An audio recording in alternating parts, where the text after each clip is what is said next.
Ang dami kong napanood sa social media about kay Diwata. Si Diwata daw is lumaki ng ulo, nagbago na, mata pobre na. Ano. So guys, ako, ito opinion ko, no? Bawat tao may kanya-kanyang opinion. At ang opinion ninyo ay nire-respeto ko. Pero ito sa akin, opinion ko lang ito, no?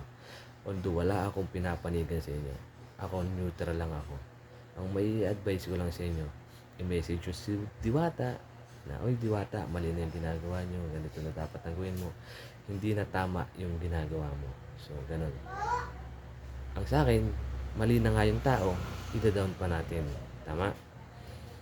Kung saan mataas yung ano, kung ano yung mataas na ano ngayon, na issue ngayon, kung ano yung hot topic ngayon, doon tayo nakikisawsaw, doon tayo nag-iingay. Siyempre, pag maingay nga naman tayo, dadami ang views natin. Pero ang sabi ko kasi, kawawa naman yung tao. Siyempre, Pilipino rin yan. Siyempre, bilang Pilipino, tayo rin na magtutulungan. So, tulungan natin siya. Huwag natin siyang i-down. Kawawa naman eh. Di ba? Dumating man yung point, kayo man yung lumagay sa kalagayan niya. Di ba?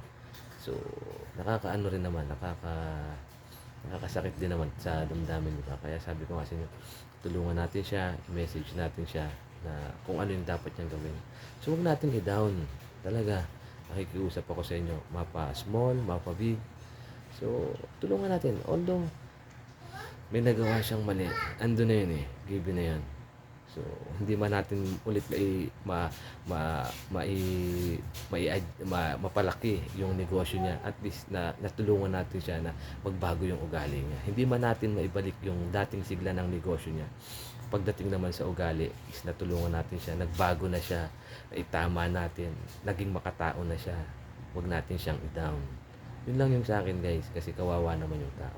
So, lahat tayo dadating sa point na ganun, lahat tayo makakaranas ng mga ganong senaryo.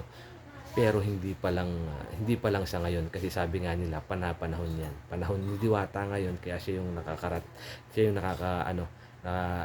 nakikita ng mga tao. Pero sa inyo kagaya ngayon, kung kayo ay sisikat at pasikat na, so dadating din sa point nyo na ganun din ang mangyayari sa inyo. Lahat tayo, kahit sino naman, kahit sa akin mangyayari yun eh. For example, nag-click yung mga vlog ko, di ba? So, yun, kung may pagkakamali din ako, di ba? So, syempre mawawala din ako sa industriya ng social media kasi nga hindi maganda yung naging performance ko sa tao. Syempre hindi ako naging makatao kasi wala akong respeto, wala akong galang o mga something ganun. So, ang sa akin lang is tulungan natin siya guys. Huwag nating ilubog yung tao. Ano?